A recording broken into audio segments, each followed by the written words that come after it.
Bienvenidos a un nuevo episodio de Chicas de Derecha.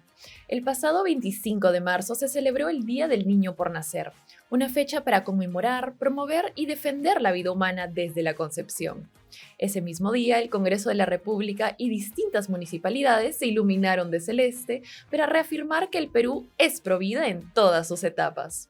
Este fin de semana habrá una serie de actividades para seguir generando conciencia sobre la vida, los derechos del concebido y los peligros que enfrentan las personas más vulnerables de nuestra sociedad. Porque sí, incluso en el Perú hay distintas iniciativas que pretenden empujar una agenda progresista de la muerte. De esto y mucho más estaré conversando con mi invitada de hoy, Paola Martínez. Ella es abogada, especialista en gestión pública, asesora política y una ferviente defensora de la vida. Bienvenida al programa. ¿Qué tal, Camila? Muchas gracias por la invitación. No, gracias a ti por acompañarnos. Primero, para iniciar un poco y poner a la gente en contexto, quería que nos cuentes respecto del evento que sucedió en el Congreso con motivo del Día del Niño por Nacer y también acerca de la marcha que se está organizando para este sábado. Así es importante que un poder del Estado como el poder legislativo demuestre que está haciendo respetar nuestra Constitución. El artículo 1 y 2 dice claramente el respeto de la dignidad humana y el artículo 2 habla sobre el derecho a la vida. Si los padres de la patria, si el Congreso de la República, el lugar donde se parla, el lugar donde se ven los proyectos de ley más importantes del país, no respetan nuestra Constitución, entonces, ¿de qué derechos podríamos hablar, no? Y entonces, por eso es importante que el Congreso se haya iluminado de celeste. Y no solamente el Congreso, en esta oportunidad otras entidades, municipalidades como la Municipalidad de Lima también se iluminó de celeste. Y es que en realidad desde el 2002 ya tenemos esta ley. O sea, yo creo que inclusive no deberían existir leyes para hacernos recordar el valor de la dignidad humana y el derecho a la vida. Pero bueno, es importante que haya leyes, iniciativas para hacernos recordar la tan importante fecha como es el 25 de marzo, que es el Día del Niño por Nacer. Y fue muy hermoso, fue muy bonito el repertorio, el programa, las personas que participaron, gente de la sociedad civil, iglesias, instituciones, para levantar juntos una voz que el no nacido tiene también derecho a la vida, definitivamente, porque es una persona, aunque nuestras amigas feministas no lo reconozcan así, pero es necesario decirlo claro y fuerte, ¿no? Por supuesto, y por ello también se está organizando esta gran marcha para el día sábado, ¿verdad? Que no solo busca velar por los derechos del no nacido, sino además que tengo entendido que busca defender la vida en todas sus etapas. Así es, la marcha es este sábado 29 desde las 10 de la mañana. Todos juntos vamos a estar y también Camila va a estar presente y todo el equipo de ILAT. Ahí vamos a estar. Sí, claro, vamos a estar saliendo desde la Alameda Paseo de los Héroes Navales, punto de concentración al frente del Palacio de Justicia a las 10 de la mañana y juntos vamos a venir con todo de celeste, gorro celeste, nuestros pañuelos celestes. Va a ser una fiesta porque tenemos que celebrar, porque la vida es para celebrarla. Y vamos a ir juntos rumbo a la Avenida La Peruanidad, donde allá nos va a esperar un estrado, va a ser una fiesta. O sea, acá tienes que traer tu batucada, wow, tu pandereta, es realmente una celebración y los animamos a que todos puedan ir, nuestros amigos nos puedan acompañar y juntos levantar la voz diciendo sí a la vida, no a la muerte. Por supuesto, desde ILAT Media también hacemos una cordial invitación a todos los que nos están viendo para que se sumen, ya que pues tú sabes que las marchas pro vida son manifestaciones pacíficas, no como las marchas progres que están llenas de violencia, de odio, de resentimiento. Como tú lo has dicho, es una celebración, ¿no?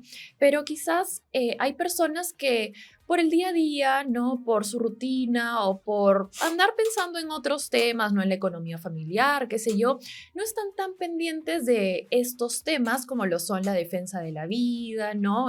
O incluso no conocen la agenda de la muerte que quiere imponer el progresismo. Entonces, si tuvieras que explicarlo un poco con manzanitas, ¿qué importancia tiene defender la vida? ¿Por qué los peruanos deberíamos alzar nuestra voz para defenderla y asegurarnos que este derecho sea protegido? Es importante que los peruanos puedan saber que Por encima inclusive del derecho a la vida existe un principio que es la dignidad humana y que no se está enseñando en los colegios, en las universidades. Y este principio es importante porque es un principio fundamental que sostiene a los derechos humanos, que son universales y que se reconoció en la Declaración de los Derechos Humanos. ¿Qué dice este principio? Que independientemente de la condición social, la raza, la clase económica, si yo soy bajo, alto, gordo, flaco, etcétera, no interesa absolutamente nada de eso. Lo importante es que tú eres una persona y que tienes una dignidad humana que es un valor intrínseco a la persona, inherente a la persona, y que por esa razón, por el hecho de ser seres humanos, merecemos ese respeto y por lo tanto devienen los demás derechos, como el derecho a la vida. Y eso nos hace únicos, porque tenemos un ADN único.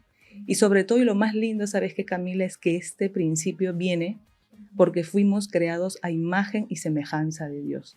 Aunque ellos quieran negar y alejar cualquier concepto de Dios en toda la construcción de los derechos humanos, el cristianismo más bien devolvió la dignidad al ser humano.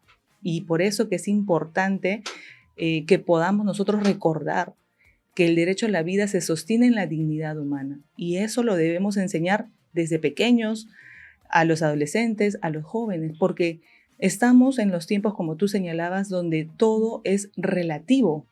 Y si tú relativizas la vida, entonces, ¿de qué podemos hablar? ¿De qué derecho a la vida? ¿De qué dignidad humana? Cuando lo que importa ahora es los perritos, los gatitos, más que el no nacido, que él sí tiene también derecho a la vida, y también ellos. Pero si nosotros nos olvidamos de nuestra especie, de nuestros pares, y preferimos animales u otras cosas, o el árbol, o tantas cosas que han salido El con medio ambiente, el que medio ahora dicen que tiene ambiente. derechos. Entonces estamos realmente cometiendo crimen tras crimen, porque el silencio también es cómplice y tenemos que hablar.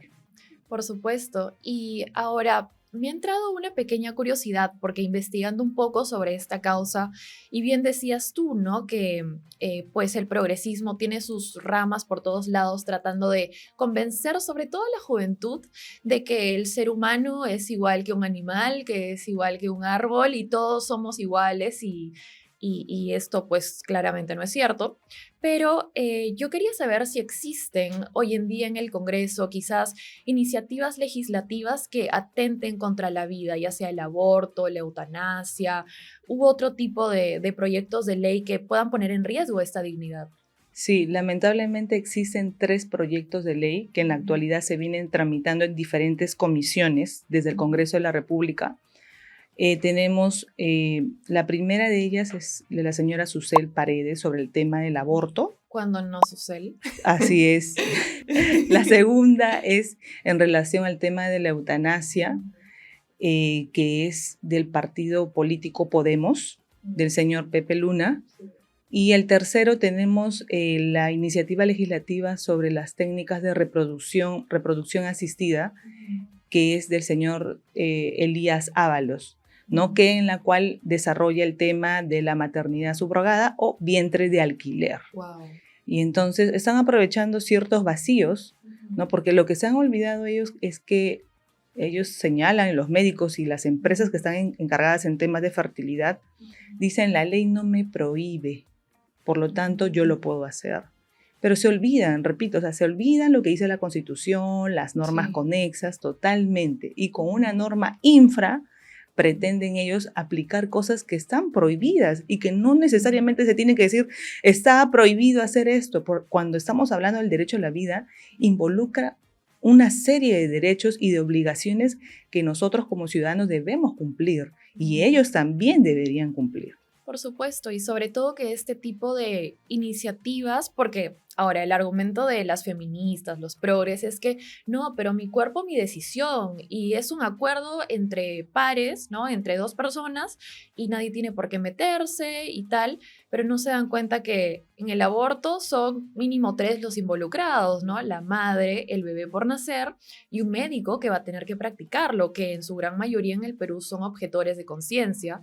Y lo mismo con la eutanasia, ¿no? Entonces, indirectamente, bueno, y la maternidad subrogada ni que se diga, ¿no? El vientre de alquiler.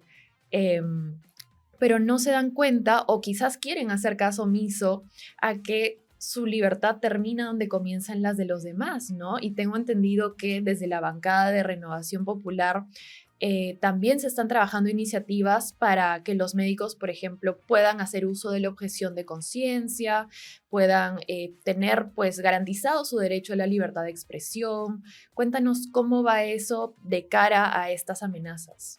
Así es. Recordemos el último caso de Mila, en donde se dio, primero en Iquitos se dio el tema del informe médico, ¿no? Donde los médicos señalaban que no correspondía el tema del aborto. No hemos podido entrevistar a cada uno de esos médicos, pero los médicos opinaron en que no procedía. Y los médicos en su gran mayoría, ellos hicieron un juramento por defensa de la vida. Sí existe una ley de libertad religiosa donde está establecido esto, pero a la hora de poder ejercer este derecho que tiene todo ser humano y que también es un derecho fundamental, no tenemos un procedimiento. Y entonces, a través del proyecto de ley presentado por el congresista Alejandro Muñantes de Renovación Popular, se ha establecido un mecanismo por el cual ellos pueden objetar por razones de conciencia. Y yo diría, más de razones de conciencia es porque es un valor inherente, el respeto a la dignidad humana y la vida, como decía en un inicio, ¿no? Entonces, esto todavía no se ha aprobado, pero estamos luchando para que finalmente se apruebe y sea una ley. Y cada persona, mediante un procedimiento en sus entidades, puedan objetar de conciencia. Por ejemplo, el Poder Judicial, en el caso de la señora Ana Estrada, una magistrada se abstuvo. No existe, digamos, dentro de la jurisprudencia o dentro del mecanismo, las normativas que ellos tienen al emitir sentencia, no tienen expresamente un mecanismo con el cual señala estoy objetando por razón de conciencia, pero sí tienen el mecanismo de decir por decoro me abstengo, ¿no? Me abstengo por estas razones.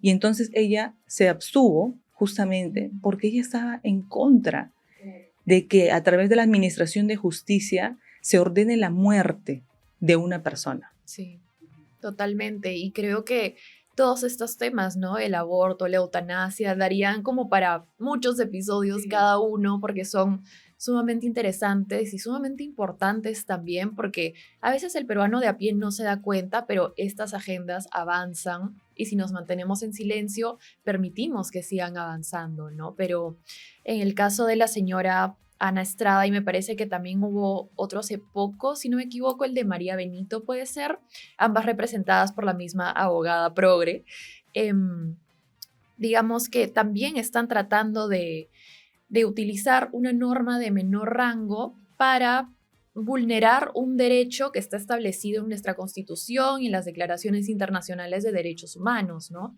Ahora, esto también sucede en la maternidad de Lima y quería que puedas contarnos un poco más al respecto porque sí lo hemos denunciado también desde Ilad Media, ¿no? Desde distintos medios de comunicación, edición especial de Diego Acuña también lo hizo, pero la gente parece no haberse indignado lo suficiente y quisiera que les recuerdes a nuestra audiencia qué es lo que está pasando en esta institución y que sea un motivo más para marchar este sábado. Así es, tenemos que denunciar públicamente que desde la maternidad en Lima se vienen cometiendo asesinatos a vista y paciencia de las autoridades, de la Presidenta de la República, de los ministros, inclusive hacemos un llamado al ministro de Salud, para que vaya a atender este tan importante nosocomio como es la maternidad de Lima, en la cual se vienen realizando abortos, asesinatos, porque es un asesinato contra una persona tan indefensa como lo estamos viendo acá. Esto es un bebé, una persona humana de 3 meses, totalmente formada. Y en la maternidad de Lima están ocurriendo asesinatos por una resolución directoral. Una resolución infra. ¿Qué quiere decir esto? Que está por debajo de las leyes, por debajo de nuestra Constitución. Porque supuestamente ellos se valen que el aborto terapéutico que está consignado en nuestro Código Penal no había cómo realizarlo. En palabras sencillas, no había cómo practicarlo. No había cómo justificar que el médico pueda practicar por razones específicas el aborto terapéutico. Entonces, el Ministerio de Salud lo que hace es sacar un protocolo aprobado por una resolución ministerial que tiene otro rango, es mayor jerarquía que una resolución directoral. Pero debido al empuje de las organizaciones feministas, que ya sabemos que han sido muy bien financiadas y que si no cumplían sus objetivos no llegaba más platita, por supuesto, ¿no? Entonces han presionado de tal forma, y también sabes que, Camila, lo que han hecho ellas es profesionalizar el género. ¿Qué quiere decir eso? Preparar a profesionales en este campo, derechos reproductivos y sexuales, género, y cuando se convocan los concursos públicos, convocan profesionales de esta línea.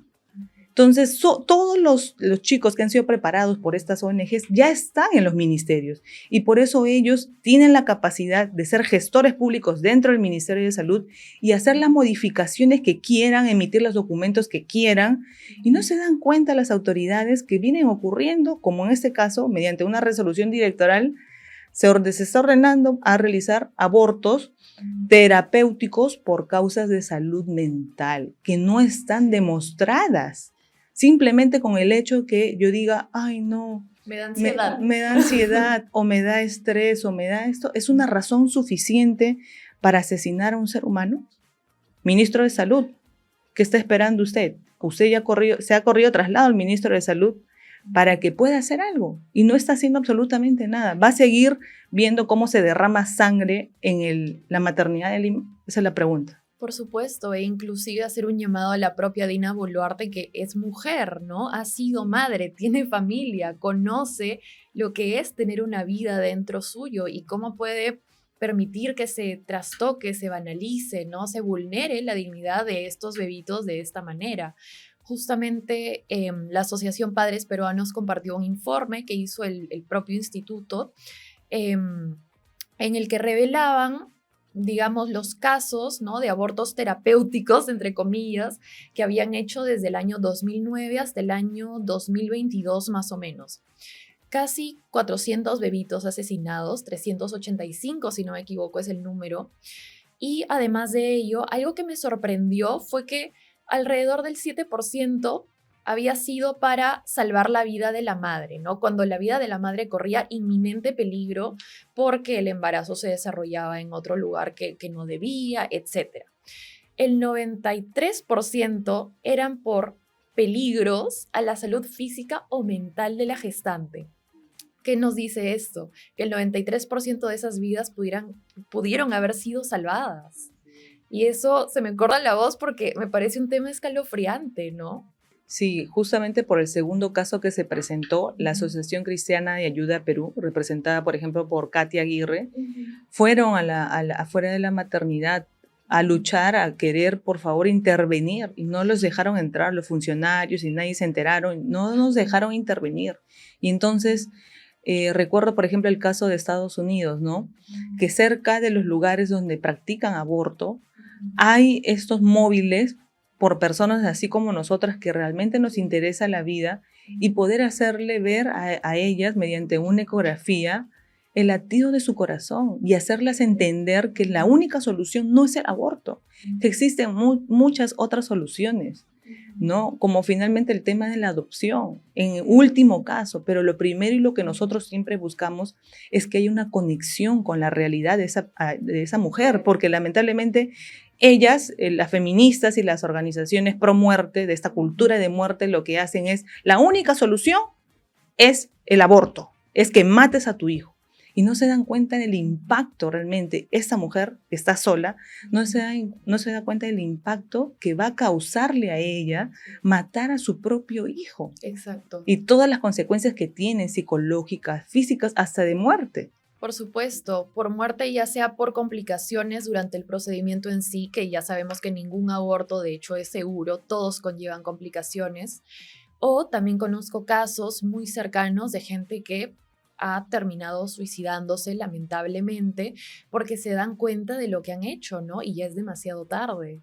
Y eso no me pueden venir a venderlo pues como una solución, no sé, un derecho reproductivo de una mujer cuando lo que estás haciendo es engañarla y hacerla miserable por el resto de su vida. Mira, lo que tiene que hacer el Ministerio de Salud es crear oficinas de acompañamiento en todo el proceso de maternidad. Y cuando se presenten esos casos es mostrarle el tema de la importancia del hijo que tiene en su vientre. Yo quiero contar un pequeño testimonio. Yus es una mujer transgénero masculino. Transgénero masculino. Es una mujer que dice identificarse de esa forma, transgénero masculino. Ha desarrollado, ella ha cambiado físicamente su cabello, inició el proceso de hormonización y lamentablemente en esas fiestas que ellos concurren, ¿no? La violaron a ella y salió embarazada, teniendo ya la apariencia de un transgénero masculino. Salió embarazada y yo ya la conozco luego de que tenía 6 meses, 7 meses de embarazo, vestida con sus polones, sus pantalones, y entonces era cercana, digamos, a la familia, a ella, y yo le pregunto y le dije, yo estaba asombrada, porque ahí yo ya tenía conciencia de todo este tema de la defensa de la vida, de la familia, y le dije, Yus, discúlpame mi atrevimiento, pero quería saber qué pasó, qué te motivó a ti, porque digamos, en tu caso y en tu situación, como tú te identificas, lo normal hubiera sido que abortes. ¿Qué pasó para que tomaras una decisión distinta, no? Y ella me dijo, lo que pasa es que es una conexión que yo no sé cómo explicar, me decía ella, que yo sentía el latir del bebé dentro aquí.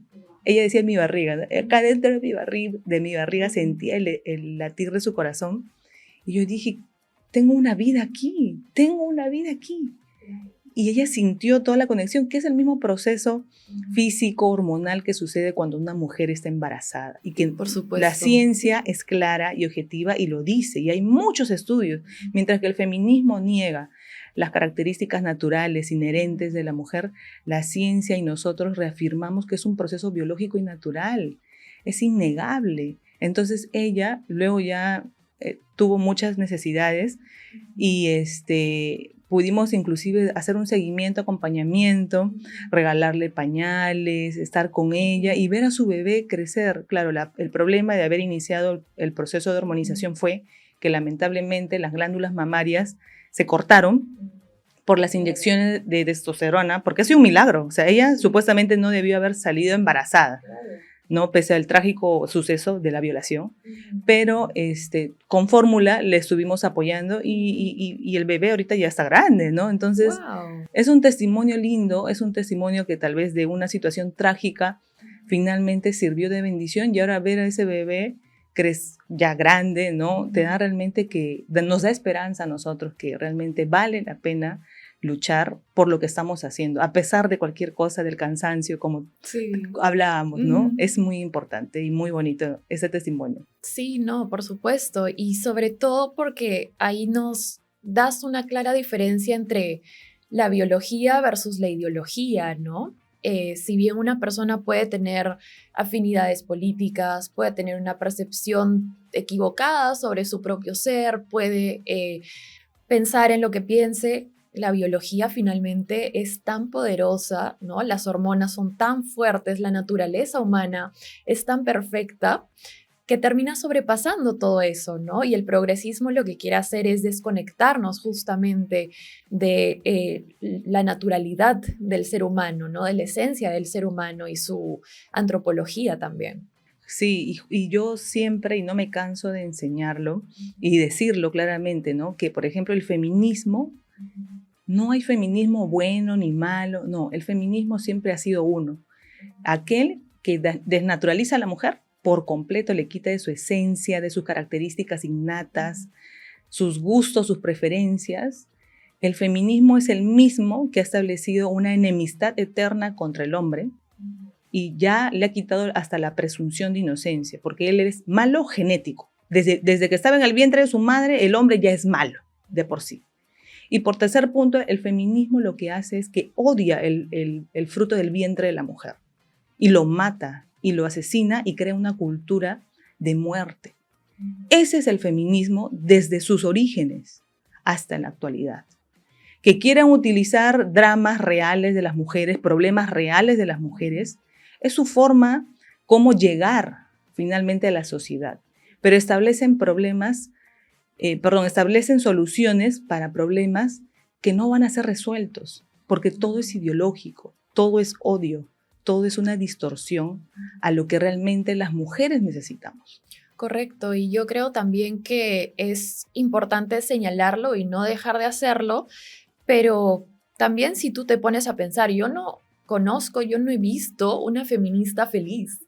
O sea, no existen, están tan llenas de dolor, primero, creo, de odio, de resentimiento, de problemas no resueltos, quizás en su familia, en sus casas, ¿no? Complejos, quizás, que tratan de extrapolar eso a la sociedad y al mismo tiempo plantear soluciones, como tú dices, que no son soluciones reales, porque legalizar el aborto no es sostenible. Vemos que al final se convierte en un negocio y si de verdad pues quisieran, como ellas dicen, ¿no? Resolver el tema de la violencia, de las violaciones a menores, estarían planteando otro tipo de soluciones, ¿no crees? Sí, las soluciones que establecen o que pretenden establecer como ciertas necesitan de la ayuda del Estado para hacerlas realidad. De otra forma, nosotros, inteligentes seres humanos con razonamiento, advertiríamos que realmente no van a ayudar a solucionar. Por ejemplo, un ejemplo pequeñísimo. La Política Nacional de Igualdad de Género, que es del 2019, que es una política que viene arrastrando el mismo enfoque, el enfoque de género, o sea, la ideología de género aplicada a las políticas públicas. Cualquier política pública tiene un problema identificado. Para formular una política pública se tiene que necesariamente identificar un problema público. El problema público en este caso es la violencia contra la mujer. ¿Y cuál es su causa según la política de igualdad de género del Perú? Dice el patriarcado.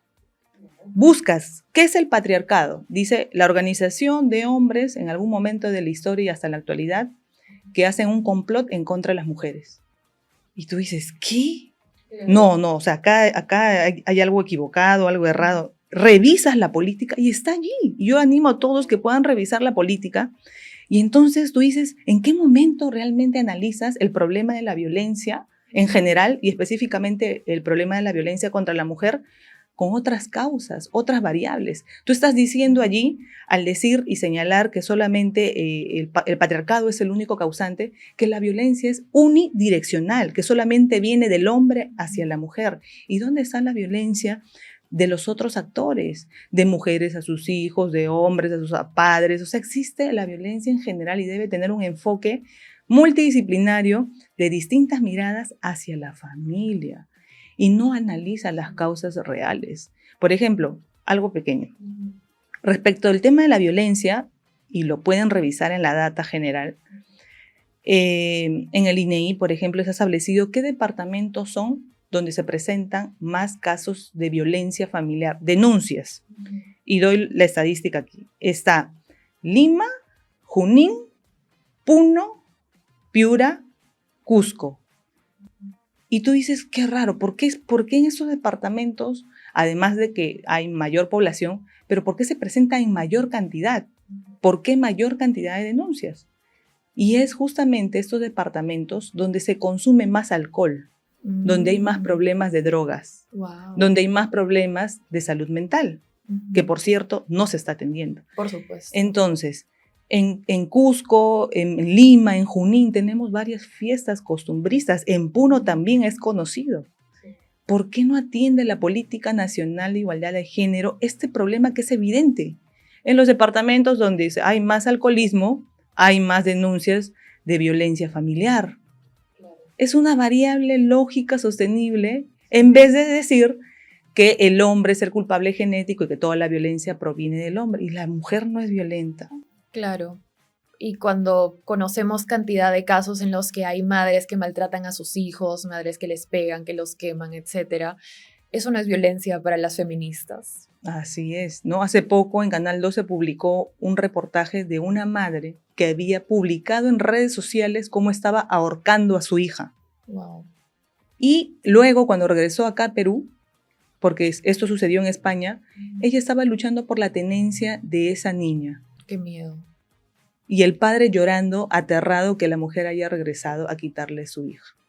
Y con esto no podemos decir que todas las mujeres somos violentas. No, no es así, ni todos los hombres. No podemos generalizar. Pero hay que saber identificar la causa real del problema. Y nunca va a ser un tema ideológico. Porque si no, nunca vamos a atender la política pública. Tanto dinero invertido. El Ministerio de la Mujer tiene como función, dice, transversalizar la ideología de género, o sea, el enfoque de género. La plata está destinado para eso. Dios mío, ¿cuántos problemas tenemos? Inseguridad ciudadana, desnutrición, vías. Y toda la plata se está yendo a un tema ideológico. Por eso que nuestros amigos a veces nos dicen, tú eres loca género, ya me tienes harta. Así, yo le digo, sí. No, yo estoy interesada por el tema del presupuesto, porque yo quiero atender reales problemas, pero no hay dinero, ¿cómo hago? Tengo que cortar. Claro. Tenemos que cortar ese ministerio.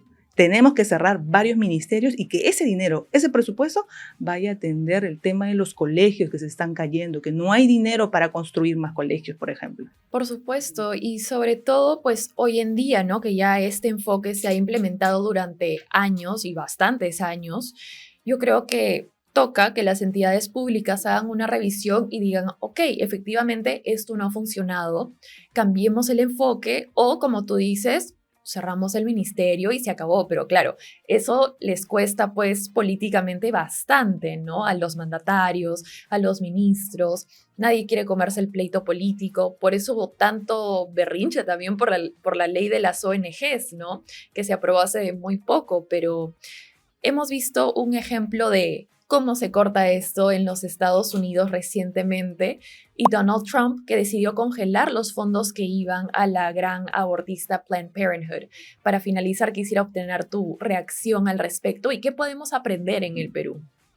Yo creo que tiene que ingresar un gobernante que no le tema a estas organizaciones ONG. Yo sé que van a gritar, van a hacer su escándalo, sus quejas internacionales, pero es que realmente el Perú ya no da más. Y lo que se necesita es tomar mano dura y rienda del país, donde por muchos años el progresismo a través del señor Gorriti y todas sus aliadas y todas las ONGs que han recibido aliades también. Sí, y que han recibido millones y millones de dólares, porque si se suma, o sea, todas las propiedades que han adquirido, o sea, planillas enteras de ese presupuesto en sueldos, solamente en sueldos del personal, te dan luz que a ellos no les interesan solucionar absolutamente nada, que quieren tener el control de nuestro país. Y se necesita de una vez que podamos salir de esta sombra oscura de todo este personaje siniestro que, como bien yo señalaba con algunos compañeros, ha venido gobernando el país. Es el presidente bajo la sombra. Hace más de 25 años él es el presidente bajo la sombra y porque él tiene y responde a otros intereses de Oriente y de otros lugares más. Y no quiero detallarme acá porque es otro tema que también podríamos hablar a profundidad, pero tenemos que salirnos de ellos. Tiene que haber una reestructuración del Poder Judicial, del Ministerio Público sobre todo. Porque no sé si ustedes habrán dado cuenta, pero el Ministerio Público está empecinado y tiene como objetivo claro seguir este ambiente de caos. Seguir fallando a propósito en delimitar y calificar las denuncias con otros tipos penales. Seguir haciéndose de la vista gorda los procesos en los cuales tiene que acusar y no lo hace. Y está manteniendo este estado de corrupción que está llegando a un punto que si no fuera porque tenemos un país de tantos emprendedores, tenemos a Julio Velarde en la BCR, el Perú se está sosteniendo pese a todo caos político y toda esta guerra sucia que ellos están haciendo al Perú y por la gracia de Dios estamos sosteniéndonos, porque mira Bolivia, y entonces lo que animo realmente a nuestros amigos es que tienen que pensar bien a quiénes van a elegir en estas elecciones 2026. Dejar del tema de, ay, no, que no me cae, que sí me cae, esto, y ser conscientes en emitir un voto responsable. ¿Tú ves a alguien que pueda ser ese candidato que mencionas o esa figura que el Perú necesita en el 2026? Yo sinceramente al único candidato que yo veo con una fuerza que va a tomar decisiones así, no va a importar absolutamente nada, es Rafael López Aliaga. Creo que Rafael López Aliaga podría hacer un buen papel como presidente de la República, él como su mirada gestora, como la Municipalidad de Lima. La Municipalidad de Lima estaba quebrada, trabajadores fantasma y sin presupuesto y sin gestión y sin tener el control de tu propia institución, ¿cómo puedes avanzar? ¿No? Y entonces creo que eso es lo que se tiene que hacer desde el Ejecutivo, desde la cabeza, como primer mandatario, tomar medidas radicales. Y como señalábamos, lo primero que se tiene que hacer es cerrar ministerios inservibles, como el Ministerio de Cultura, Ministerio de la Mujer, y el MIDIS también, y ponerlo, en todo caso, fusionarlo, ¿no? Ministerio de la Familia y proyección social o programas sociales. O sea, no puede estar disociado eso, tiene que definitivamente hacerse en uno solo, ¿no? No pretendemos o yo no pretendo que se borren los programas sociales, que sí son importantes y que algo bueno, la izquierda socialista, por lo menos Ollantumala y otros presidentes más han sostenido programas muy buenos, que yo creo que sí deben estar, pero Ministerio de Cultura, Ministerio de la Mujer, bajo este enfoque deben desaparecer y yo creo que Rafael López Aliaga sería un presidente que tome medidas drásticas y que llame más bien a la inversión privada a cubrir la falta de servicios públicos que el Estado no puede hacer. Eso sería realmente increíble e imprescindible, sobre todo en este punto al que hemos llegado, ¿no?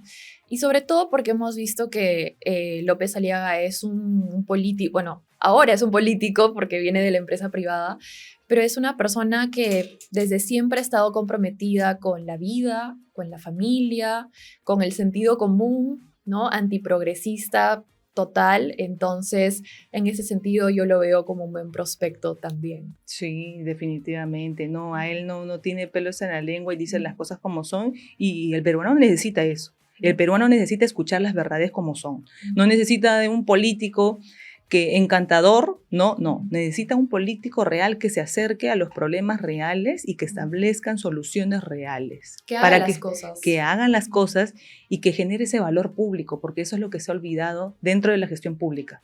Nos hemos preocupado más en el tema de documentos, protocolos, directivas, pero ¿qué hay del impacto? Finalmente ese producto, ese servicio llega al ciudadano, o sea, llega realmente, está satisfecho con el servicio. Nadie está velando por eso. Dentro del sector privado se puede ver el tema de la calidad, tú puedes evaluar, pero en el sector público ¿a alguien le está importando la opinión del ciudadano? ¿A alguien le importa el tráfico? Que un trabajador está 2 horas, 3 horas en el carro, en el tráfico, llega estresado, llega cansado. ¿Por qué no implementamos trabajos remotos en la medida que se pueda, ¿no? Trabajos virtuales desde el Ministerio de Trabajo, pero que sea real? Claro. Para crear y fomentar el tema de la unidad familiar, porque a veces esos chicos están solos en sus casas, mamá y papá tienen que trabajar, pero si trabajaran desde casa tal vez habría una forma de compartir más en familia y generar esos valores y principios que se han olvidado, porque esos valores se enseñan en la casa y ese enfoque tiene que ser. Totalmente de acuerdo. Muchas gracias, Paola, por estar acá, por darnos un poco de tu tiempo y compartir con la audiencia tu visión del país y también sobre esta causa pro vida tan importante que estaremos defendiendo este sábado con ustedes. Gracias, Camila, y los animamos a todos una vez más a asistir este sábado 29 desde las 10 de la mañana a Alameda, Paseo de los Héroes Navales. Juntos alzaremos nuestra voz y diremos sí a la vida y no a la muerte en la gran marcha por la vida.